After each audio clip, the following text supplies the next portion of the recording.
Welcome, everybody. It's Chobra. Now, there's not many of us left, but I still know there are at least a couple of you Harbor believers out there alongside me, and I think it's time to get excited about Harbor once more. Now, the Harbor rework at the end of last year was rather disappointing for most people, and myself included, because what was teased and then the practicality of it once it was in game, it didn't quite line up and lost a lot of its flavor. We've seen it attempted a couple times in pro play already during kickoff, and it didn't go so well.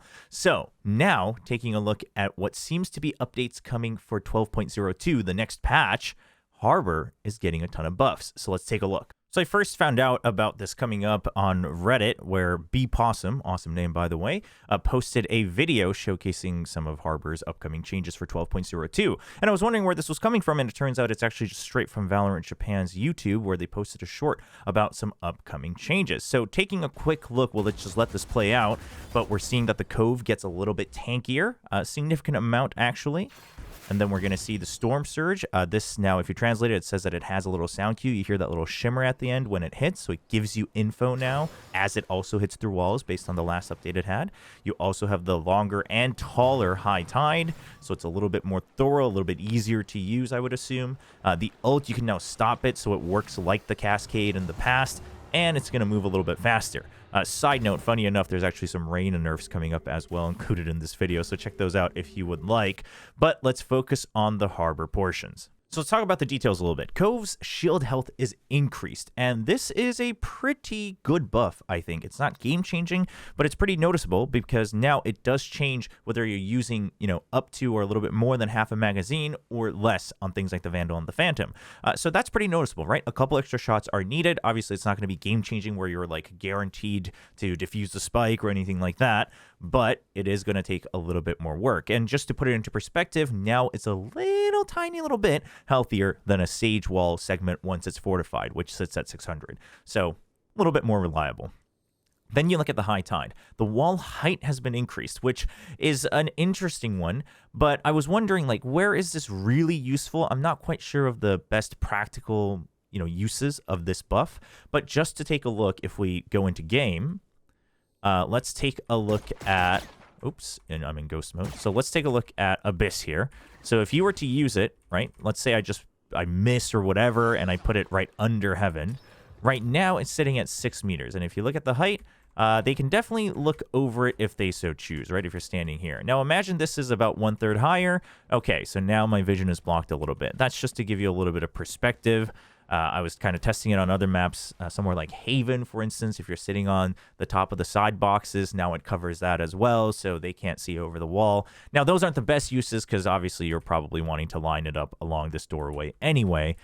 But the other use case I was imagining was now it makes it hard for agents like Jett to just try to updraft over it and get a couple cheeky shots with something like the Blade Storm. So, okay, yeah, it might have some good uses there where it just makes it, again, a bit more reliable, a good quality of life. Then you're looking at the length of the High Tide increasing. Again, I think this is more so a big quality of life thing where you're not always feeling like, oh, I wish it was just a little bit longer, or the edge is not really going to be covered, or I have to kind of put myself in danger, but the 10 meters just lets you say, hey, I'm just going to throw it from far back and it'll still cover the site for my team or anything like that. Also, if you want to, try to get a little bit more of that extra corner or curve it around, even if you're kind of misaiming, it's going to guarantee that you reach the end of that. But there will probably be some neat use cases for this now on certain set plays where you're able to really cover an extra choke point or something like that.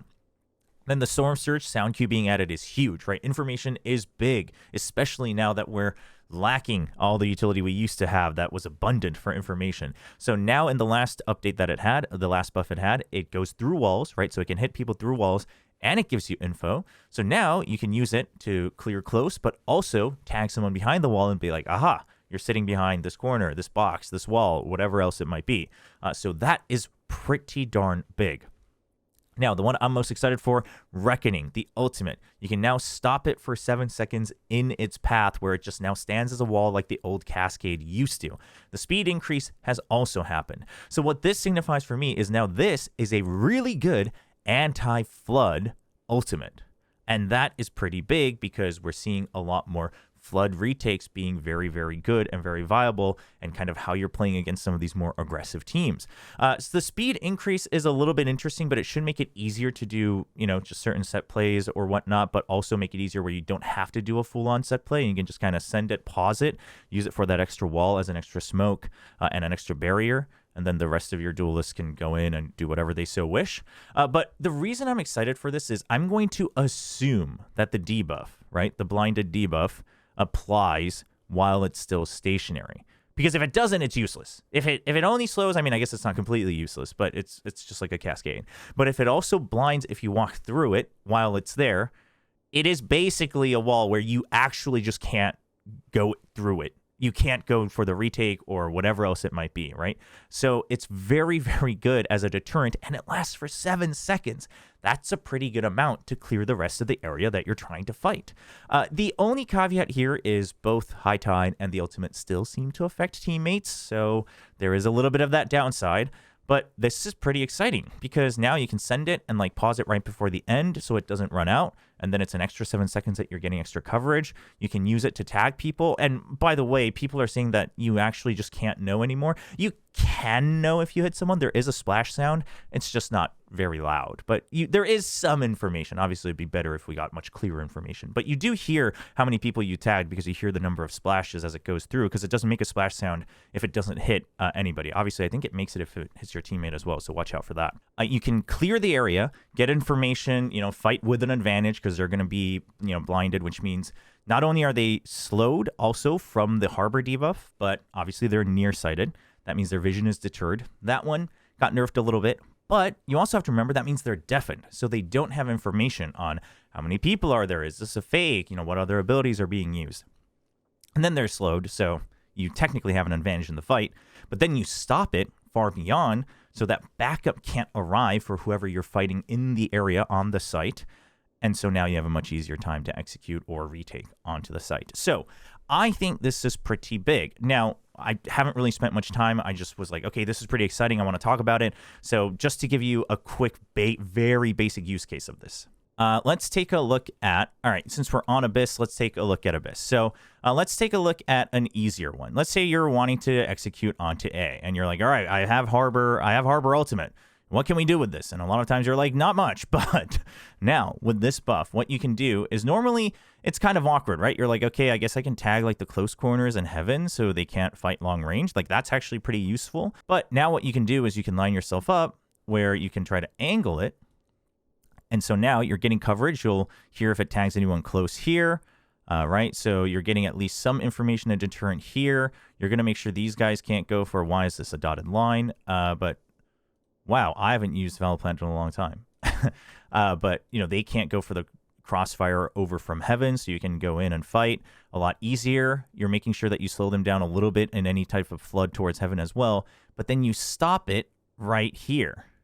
And now, if they weren't already backsite, these guys, they can't come in. It doesn't matter if they have other util, other than Veto. Veto can come through that wall. But once you stop it there for 7 seconds, it would be very dumb of them to walk through that wall because they would literally be debuffing them and not be able to clear anything other than right in front of them, right? If someone's just holding here, waiting for the flood retake to come in, you would just be dead. You just can't fight back. It doesn't matter if you flash them. You're also debuffed for 3 seconds. So it is, or I think it's 2 seconds and the slow is 3 seconds or vice versa. But either way, oh no, the blind lasts for longer. So yeah, it's really bad if you walk through it.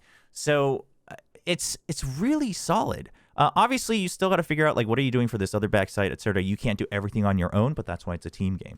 Let's take a look at something else.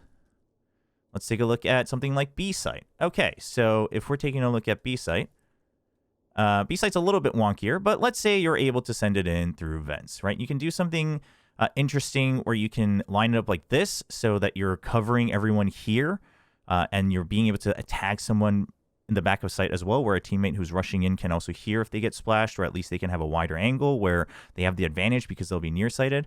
But then you can, again, stop it at the end where anyone in Heaven can't actually peek back out because they would be debuffed. They would be blinded, deafened, nearsighted, and slowed for 7 seconds, mind you. So it acts as an extra smoke you can put up, but it also completely deters them instead of something like the High Tide where they can still try to be a little bit cheeky and come in for a quick pre-fire or something like that. Now they can still shoot through it, so it's a little bit dangerous. But the other thing I like about this means before it felt like just all the time since the rework, you needed to just make sure that you had the high tide ready, which you can't draw, but right, you had to have it ready, especially if you're playing in ranked and you're the only controller. But if you wanted to be any big use, you needed to have this ready to be able to like do anything really useful. Because if you're only covering one side, it's like, okay, well, we still need the other smoke, and then we still need other util and things like that. But now it's like, okay, on an ultimate round, I can use something like the high tide to get a little bit more of a default to pressure them elsewhere on the map. And then you could still go for the ultimate and then put up the extra smoke that you have somewhere else to cover the other choke point, right? Or you could do it, vice versa, where if you're going to stop it for backside, the ultimate stops here over by backside. So it's going to end up right at the edge here. So they can't flood back in. And then you can still afterwards put up your cove, right? Or you can even just put it on the spike planter to protect them for a little bit longer. Something like that. So you have a couple more options, or obviously, maybe you would want it for the post plant, something like that, depending on your team composition. But you have some more options, but I just think it's great. It actually just completely shuts down any type of flood in any type of scenario.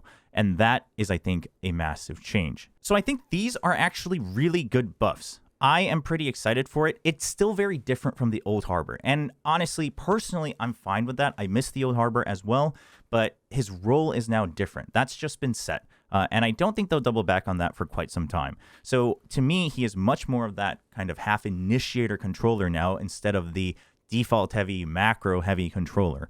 So if that's your complaint, I'm sorry, I ain't got much else for you. But I do think this makes him a lot more valuable, and I'm excited because this patch most likely will be viable for Master Santiago if we think about the timeline. So that means, while yes, we've complained about it in the past, at the end of the day, it's going to be another tournament where it's going to be different from what they qualified with a little bit. We'll see what other big changes there might be. And now it might come down to whoever figures this out fastest.